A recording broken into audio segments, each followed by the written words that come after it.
I bet you didn't know that something magical happens when we hit 30 years old. Our main cause of death begins to shift, no longer being led by accidental death. Instead, non-communicable diseases begin to lead the race. You know what? Now that I think of it, it's not magical unless we can do something about it. Yo, what is up? Welcome back to another week of How to Health. My name is Kevin. I run liftandbalance.com, where we take aim at all things health and longevity and do it in an odd, weird, interesting, and highly sarcastic manner. Today, we are back on the topic of a top longevity deterror and how a series of healthy habits may be able to keep it at cellular bay. Yes! We're talking cancer, and specifically cancer prevention. What I'd say is a rather important topic on our quest to live the healthiest life for as long as humanly possible. You know, that longevity thing, or keeping our pretty cool meat suit and 5-pound mushy membrane in biological business. So today we are diving into some new data highlighting how 3 specific interventions and doing them together could potentially be a potent cancer prevention potion. Kind of like the one Shrek and Donkey found when they... Yeah, fairy godmother, not happy about that one. My diet is ruined. I hope you're happy. So first we'll touch on our modern cancer problem, then move to this new randomized controlled data with 2,000 plus participants. I know. And finally, some tactical ways to apply them and just get more preventative in general. Because I know, you know that I know you know that prevention is always easier than reversal. So let's get going. First, our cancer problem. As I brought up in the intro, once we get into our 30s, our main causes of death begin to shift from accidents, because quite frankly, we're young and dumb, to non-communicable diseases such as heart disease and cancer. And that C word happens to be the second leading cause of death among older adults, and has been designated a major age-related disease in the United States and Europe, meaning the risk statistically rises with chronological age. Good thing we focus on biological age around these parts, huh? And unfortunately, these numbers have been on the rise for years and are hypothesized to be the byproduct of a accumulation or perfect storm of poor lifestyle habits and a toxin-riddled environment. And get this, research indicates that accelerated aging and cancer development appear to share many of these same lifestyle risk factors. Wild, right? However, there happens to be somewhat of a silver lining here. The fact that a lot of these lifestyle factors happen to be in our control. But as always, that action part always seems like the toughest hill to climb. But we'll get to that in just a little bit. At this point, cancer has become so common in Western society that it is rare for anyone beyond the age of 10 not to know someone who is battling or been affected by the disease. A sad but harsh reality. And an even more important reason to start thy prevention strategy early and make prevention a lifestyle, pre-programmed to the point where it's just normal life. But again, we're sneaking ahead. Let's reel this back in. And to date, we do, in fact, have some promising evidence that a few things, whether it be starting them or stopping them, can in fact keep your cellular vibe strong and create a very difficult environment for cancer cells to survive and proliferate. Things like the food you eat, the movement you consistently make, the essential vitamins and minerals you ingest, the sleep quality that you obtain, and the toxins, like cigarettes, that you avoid. These are just a few from the list of cellular and metabolic lifestyle modulators playing into one's cancer risk. But for today's deep dive, we're going to focus on 3: a vitamin, a nutrient, and an activity. And we know everyone likes more room for activities, right? So many activities! Told ya. Let's explore the new research.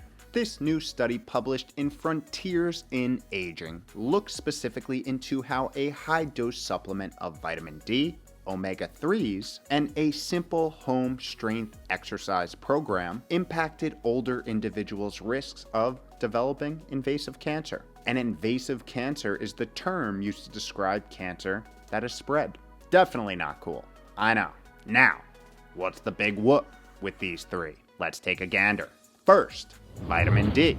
Not only did we uncover its secret life as a vitamin, hormone, and overall health modulator in this video here, but we also discovered it happens to be deficient across the broader population. And as it pertains to cancer, there's some evidence that suggests that vitamin D inhibits the growth of cancer cells by regulating a number of genes that are responsible for cell proliferation and differentiation. And from an observational standpoint, it has been noted to be inversely related with total cancer risk. However, don't you just hate howevers? I mean, just like inflammation, it depends on the context, but we digress. However, clinical trial data hasn't been too convincing, leaving question to its cancer-fighting efficacy. Moving on, second, the hot on the nutrient street, omega-3 fatty acids. This is an essential fatty acid and key nutrient that helps build and maintain our body. In fact, they are involved in the structure of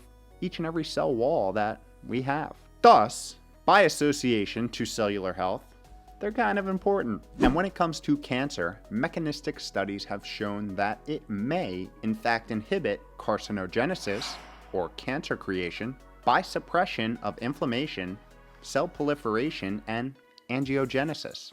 Promising. But again, when we look at the human clinical data, the results are rather indifferent. Shucks. You know, what about the best mood-boosting prescription there is?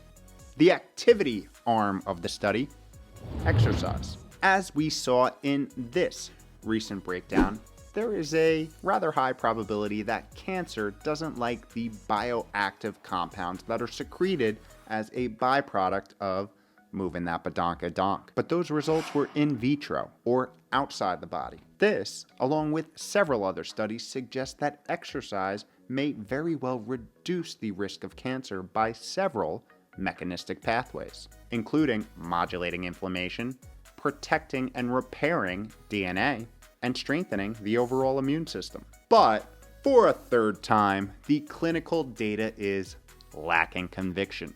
You know what? I think I have an idea. What if we did something crazy and, I don't know, mix these three promising interventions into a 2,000 plus participant, randomized controlled, double-blind, 3-year human trial to see if and then how these three interventions alone and then mixed together impacts the development of cancer in older, healthy individuals. Huh? What was that? That's what researchers did? Wow. Good timing. But how'd they structure it? Participants were divided into 8 groups to test the benefits of the individual and then combined interventions. There were 3 groups doing each intervention alone, then 3 groups that did 2 of the 3 interventions together, and finally 1 group that did all 3, and then another group, the placebo group, that thought they were doing things but not really doing things, but the placebo effect is so powerful, research had to tease it out, and that's why they were there. During the 3-year study, participants checked in with researchers once every 3 months and had yearly checkups. So, I gotta know, you gotta know, production teams gotta know, what the hell happened? Well, something interesting. I know it. The cancer cases saw a steady decrease with each additional stacking of an intervention, being at their lowest in the group, wouldn't you guess it, that was doing all 3. Researchers found that this combination of high-dose vitamin D, omega-3, and the workout protocol showed a cumulative reduction by 61% in cancer risk in healthy adults aged 70 and older, stating that this is the first randomized controlled trial to show that the combination of vitamin D, supplemental marine omega-3s, and a simple home exercise program may be effective in the prevention of invasive cancer. You don't say. Now, of course, this is no silver bullet, but it certainly sets the stage for future exploration, positioning prevention as a primary strategy, which is awesome. And with that, let's talk about getting a little tactical. Prevention strategies. Now, what I want to make clear up front is the fact that this combo we just reviewed is not the end-all be-all cancer prevention strategy. Things are just a tad bit more complicated. In my own opinion, this says more about the potential power that stacking healthy habits has on our health rather than the specific combo itself. Because here's the thing, healthy habits are like interest in the bank or your digital wallet if you're into that stuff. They compound over time, creating a surplus of cellular and metabolic efficiency that becomes more and more important with each chronological year that passes. That's precisely why a 60-year-old who takes great care of themselves can technically be biologically younger than a 40-year-old who does the exact opposite. We are all in more control than we may think. So grab the reins of your health, empower yourself, and start taking steps toward meaningful change. Something we do each and every week with our longevity challenges in Patreon, where we as a group implement longevity-focused sustainable change week by week, focusing on getting healthy from the inside out. So if you're interested in joining and tackling this longevity thing as a team, the link's down below. As for the 3 interventions discussed before, here are some tactical goals to strive for. As stated earlier, vitamin D is deficient in much of the population in the Western world, especially the further you get from that warm and fuzzy equator. Research indicates that the sweet spot for serum vitamin D3 levels is between 60 and 70 nanograms per deciliter. So baseline yourself and supplement accordingly. Typically, most people benefit from somewhere between 2,000 and 8,000 international units a day, but this can vary. So collect your data and build your protocol. What we do know is not having sufficient levels hinders our biological business in a whole lot of ways. And too much can actually be problematic too. So keep an eye on it and check out the previously mentioned Vitamin D Secret Life deep dive, which will be linked down below. Next, the almighty and all-powerful omega-3s. It seems like with each passing day, another link is made between these fatty acids and our health. Like I mentioned earlier, they are a key nutrient that acts as a building block for our cells. So yeah, if we're looking to optimize our health, we kind of need them. They've been linked to so many things, from fighting depression to improving eye health, enhancing cognitive function and boosting heart health, modulating inflammation, and reducing cancer. Not a bad resume. However, the modern day prevalent ultra-processed diet has these on the outside of most people's daily menus, which has them becoming drastically outnumbered by the more prevalent omega-6s, and drastically throwing off the ideal omega-3 to omega-6 ratio. It's also important to know that there are several different forms of omega-3s, DHA and EPA being the most important. Top food sources for this include a lot of fish: anchovies, bluefish, herring, salmon. You can also get some good omega-3s from grass-fed meats, specifically beef, bison, elk, and venison. Another form of omega-3s can be plant-derived. This form is called ALA and can be found in foods such as walnuts, flax seeds, hemp seeds, chia seeds, and their respective oils. However, most humans aren't great at converting ALA to the critical DHA and EPA form. So if you're not eating any of those foods above on a consistent basis, or only getting plant-based omega-3s, supplementation may be a good idea. An organic vegan algae oil or a high-quality fish oil can both be good options, because that is how fish end up getting their omega-3s, from the algae. So feel free to go right to the source. 250 to 500 milligrams of the DHA plus EPA combo is a good daily goal to strive for. And lastly, the moving of the badonkadonk, which we talk about so much on this channel, and rightfully so. It is proving to be a straight up health and longevity magic potion. And because there are so many reasons why, I will point you to these 2 recent videos that will be linked below for all the intel. The benefits really are quite crazy. Aiming for 5 30-minute sessions of moderate intensity exercise, typically 60 to 70% max heart rate, seems to be a solid goal to maximize health and longevity. Some form of resistance training is also highly recommended, because you do remember that if you don't use it, you will lose it. Muscle. You will lose muscle, that is. So use it, okay? Promise? Again, I want to reiterate that these 3 interventions are not the end-all, be-all solution to all of your health woes. A solid overall strategy incorporating nutrient-dense eating, daily strategic movement, high-quality sleep, circadian alignment, nature, stress management, and quality social connection all contribute to the magic health and longevity pill that we all seek. At least based on what we know today. It's the beauty in it.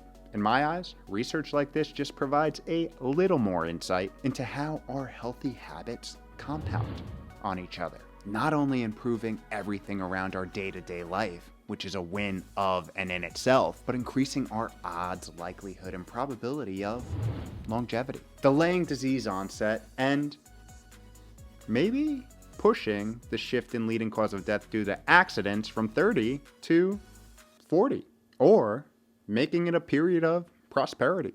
Yeah, you know what? I like that better. It sounds happier, but why stop at 40?